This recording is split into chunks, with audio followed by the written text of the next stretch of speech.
Eh bien salut tout le monde, j'espère que vous allez bien. Aujourd'hui on se retrouve pour l'actualité hardware de la semaine. On a pas mal de choses à passer en revue ensemble. Alors pour le coup, on va parler bien sûr de cartes graphiques. Et il y a une bonne nouvelle dans tout ça.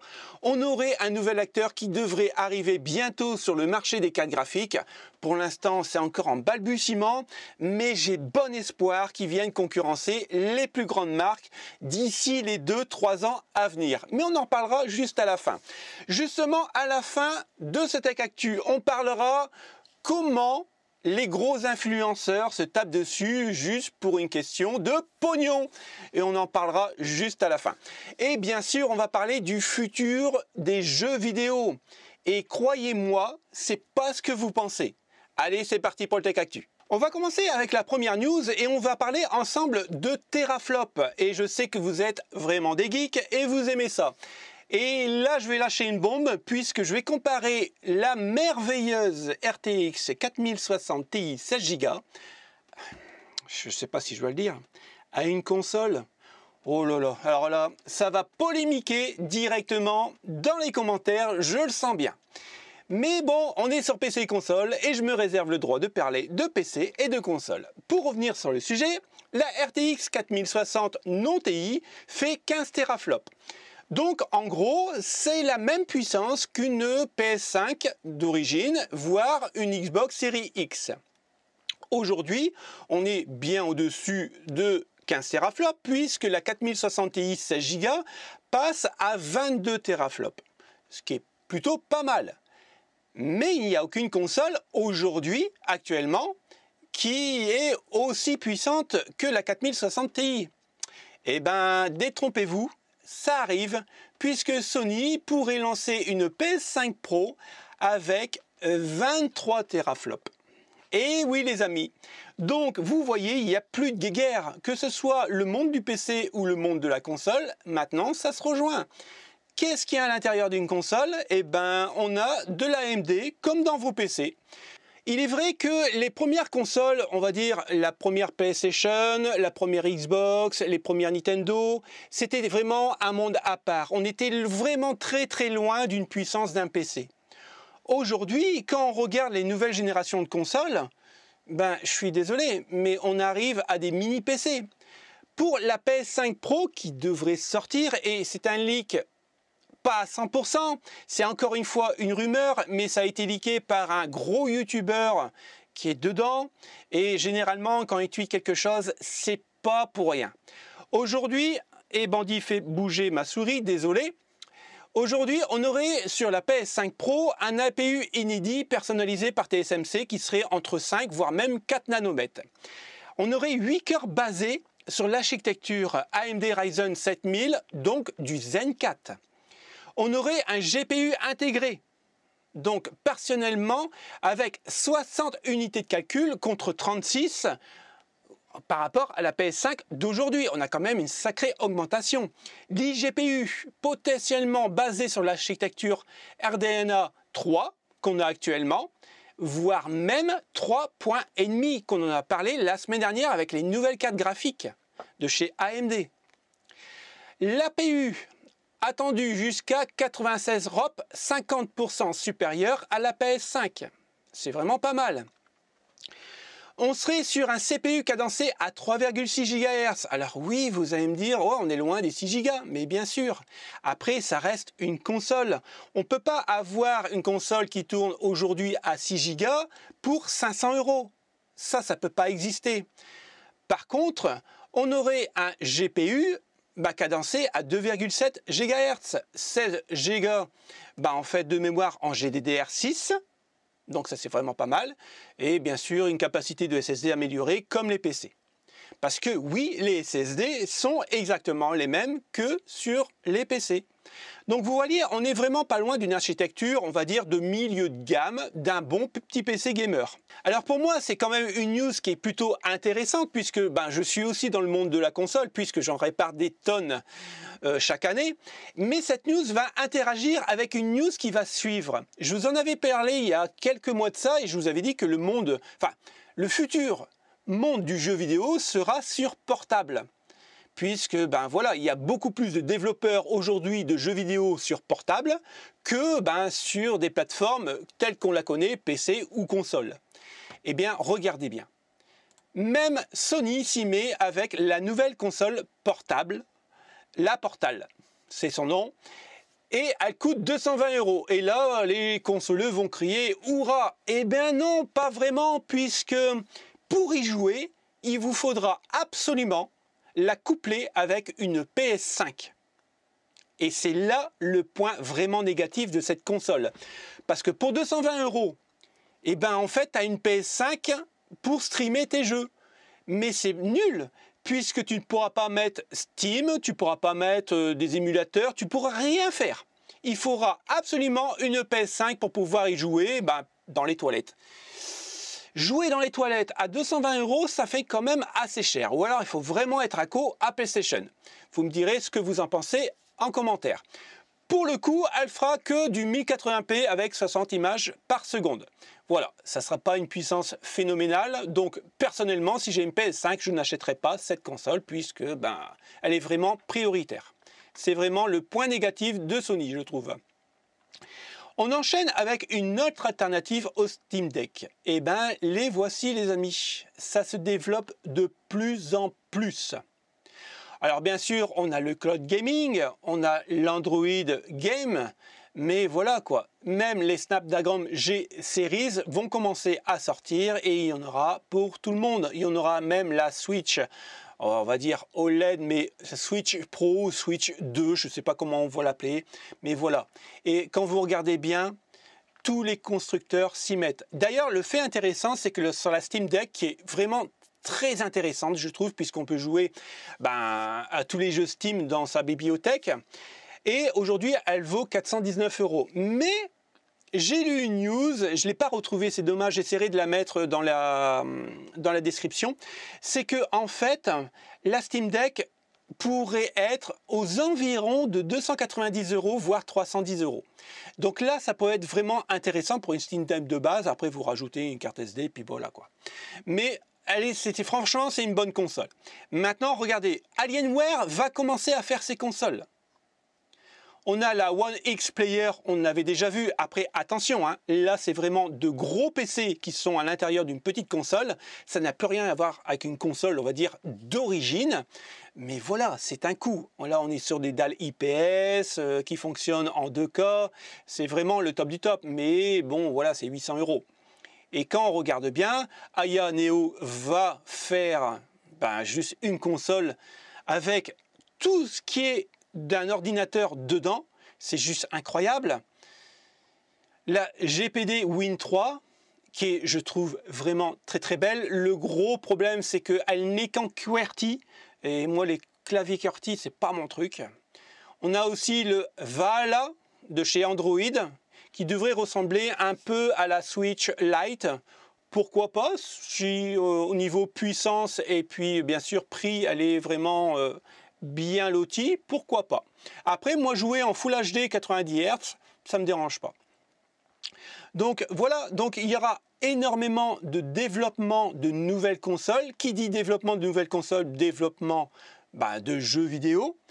Et il y a un marché. Alors, est-ce que c'est vraiment le futur? Est-ce qu'un jour ou l'autre, les jeux vidéo sur les grosses plateformes PC, consoles de salon vont être arrêtés ou on aurait moins d'exclusivité? Ça, l'avenir nous le dira. Dites-moi ce que vous en pensez en commentaire. Alors, comme vous savez, je suis vraiment pas tendre avec Nvidia, mais voilà.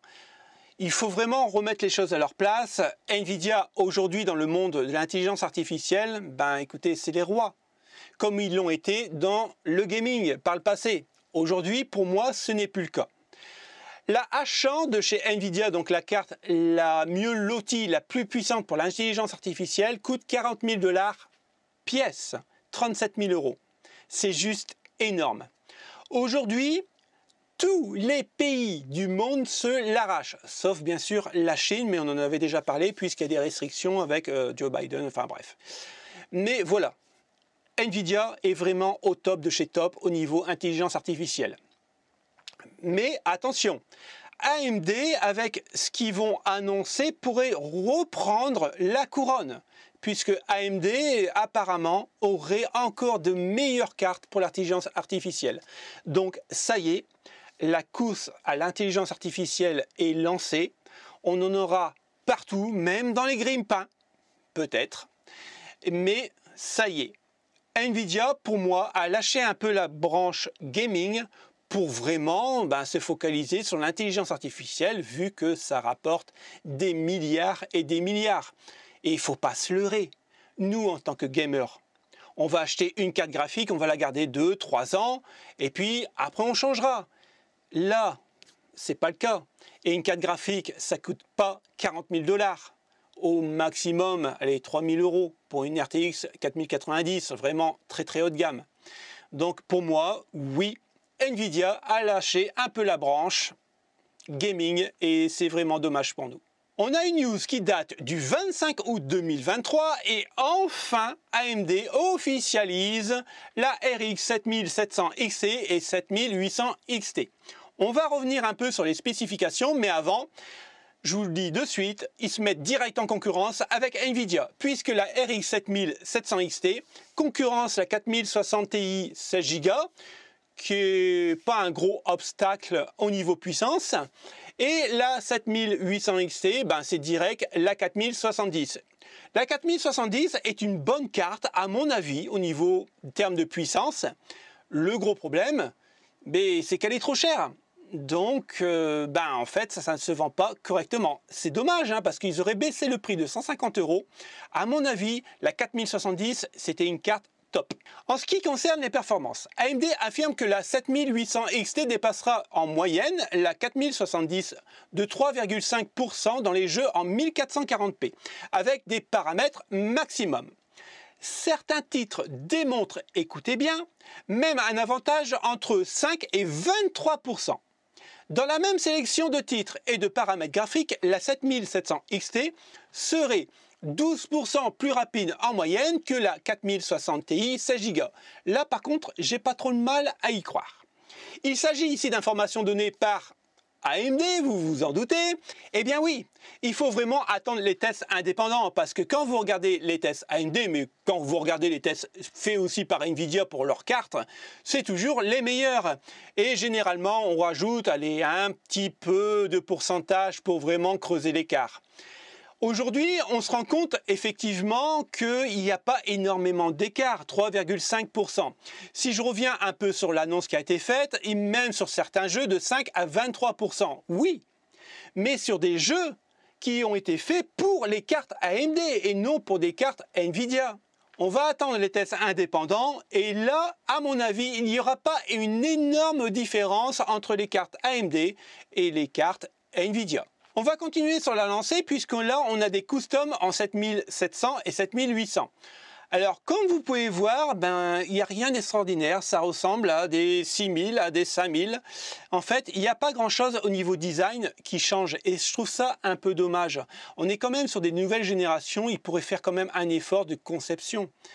Donc pareil que chez Nvidia, AMD ne change absolument rien au niveau de la conception. Alors certes, la conception en elle-même en diffusion de température, ça marche très bien.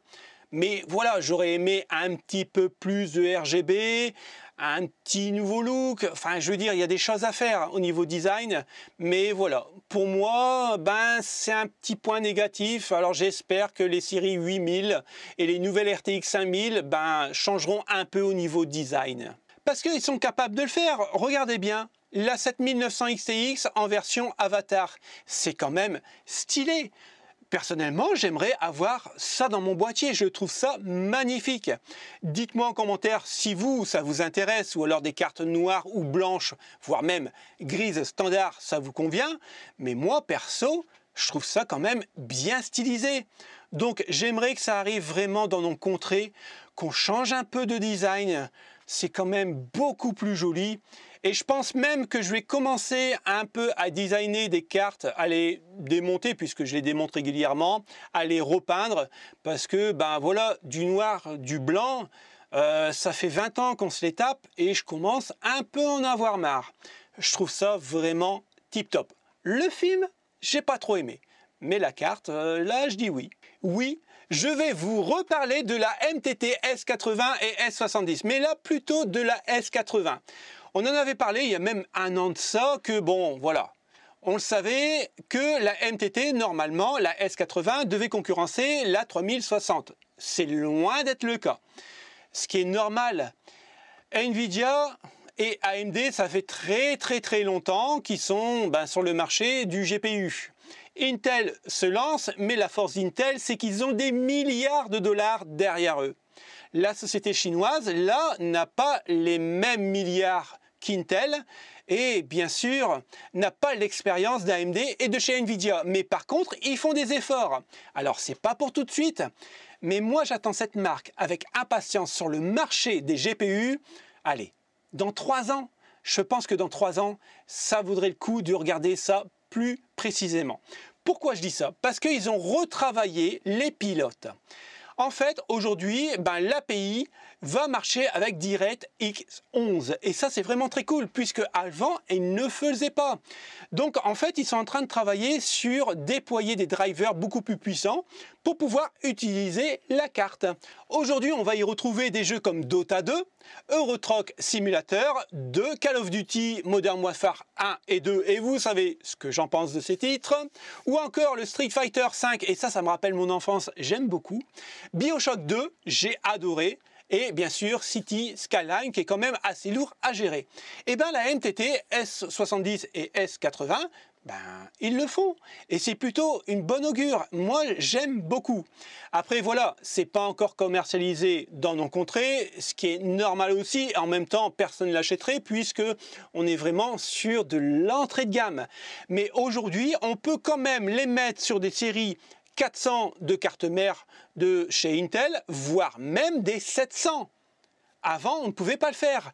Donc oui, les Chinois sont vraiment très en retard et on l'a vu, ils n'ont pas le droit à la technologie, la dernière technologie de chez Nvidia, puisqu'ils sont boycottés par les Américains, mais ils bossent. Et à mon avis, comme c'est l'empire du milieu, on en reparle dans 2, voire même 3 ans, et je pense que ça va faire mal aux marques. Il y a quelques temps, dans une vidéo, je vous avais présenté un bureau assis debout qui était vraiment tip-top. Aujourd'hui, avec quelques mois d'expérience sur ce bureau, je peux vous assurer que c'est vraiment très difficile de s'en passer. Alors, bien sûr, c'est un coût, je suis d'accord, malgré qu'on en retrouve des bureaux, on va dire, d'entrée de gamme à 320 €, vous en avez un. Celui que je vous avais présenté valait 800 € et là, c'est vraiment très cher, je vous l'accorde. Et là, pour le coup, Corsair commence à faire des bureaux modulables pour le gaming, voire même pour l'hardware. Et c'est vraiment intéressant. Ça s'appelle la plateforme 6. Et comme vous pouvez voir, c'est un bureau assis debout. Alors bien sûr, on est chez du Corsair. Donc c'est vraiment du haut de gamme. La conception va être, à mon avis, comme d'habitude, tip top. Mais là, je dois vous avouer que je craque. Alors, j'ai pas encore malheureusement les prix. Ça va pas être pour rien. Il faut s'attendre à un bureau à 600 voire 700 €, peut-être 800. Mais quand vous regardez un peu la gueule du bureau, je suis désolé, mais c'est quand même plutôt sympathique. Alors là, vous pouvez mettre les enceintes, ça c'est très intéressant. Ici, vous pouvez mettre pas mal de trucs accrochés. Non, je trouve que c'est, pour moi, ça fait plutôt bureau atelier que bureau gaming. Vous voyez ce que je veux dire? Je suis très intéressé. J'attends la sortie 2024 puisque le bureau sortira en 2024. Mais j'attends vraiment avec impatience et voir un peu le coût, surtout le coût. Parce que à mon avis, ça va être pénalisant, ça va coûter cher. Mais ouais, ça me dirait bien d'avoir un bureau comme ça dans le studio. Attention les amis, pour la dernière news, il y a Linux et Videocards qui se tirent la bourre, ils se crêpent le chignon. Et oui, pourquoi? Mais c'est simple, pour du pognon. Pourquoi? C'est simple, Linux reproche à Videocards de faire des vidéos sponsorisées par des marques et pour dire du bien des marques. Et Videocards, devinez ce qu'il a dit? Il a dit que Linux était payé par des marques pour dire du bien. Et vous savez quoi? Je ne savais pas que sur YouTube, certains youtubeurs pouvaient dire du bien de certaines marques en étant payés, mais c'est pas ce qu'ils pensent. Là, franchement, ça me met un coup au moral. Donc, tout ça, c'est une question de business. Quand tu as une entreprise comme Linux qui embauche 100 employés tous les mois, tu es obligé de sauter le pas et de dire des choses qui ne te plaisent pas, mais qui sont rémunérées. Si tu arrives à progresser sur YouTube et avoir énormément d'abonnés, c'est pas parce que tu as une belle gueule, c'est parce que tu as des abonnés derrière, tu as des êtres humains derrière qui te regardent, qui te font confiance. Et cette confiance ne doit pas être trahie par du pognon. Donc je vous rassure, je ne monterai jamais à 100 000 abonnés, je vous rassure, moi je serai toujours un tout petit youtubeur, je dirai toujours ce que je pense, je gagnerai toujours 50 € par mois avec la monétisation, mais c'est pas grave. Du moment où on est tous ensemble, qu'on est une bonne petite communauté soudée, pour moi, ça me convient. Merci d'avoir regardé ce Tech Actu, on se retrouve très bientôt. Au mois de septembre, croyez-moi qu'il va y avoir du bouleversement sur la chaîne puisqu'il y a pas mal de projets que je vais mettre en place. J'espère que ça vous plaira. Merci d'avoir regardé la vidéo aussi sur le PC portable que j'ai démonté, enfin que j'ai acheté et puis que j'ai démonté pour retaper. Alors pour le coup, c'était un i5 d'ancienne génération avec une 760M, je crois. Il faudra que je regarde, je ne me rappelle même plus ce que j'ai acheté. Mais voilà, il fonctionne très bien pour faire ce que j'ai à faire avec les mails. C'est assez cool. Et il y aura beaucoup plus de vidéos vraiment hardware où on met les mains dans le cambouis en 2023 et 2024. Donc j'espère que ça vous plaira. Merci de m'avoir regardé et merci de me suivre. À plus la commu. Bye bye.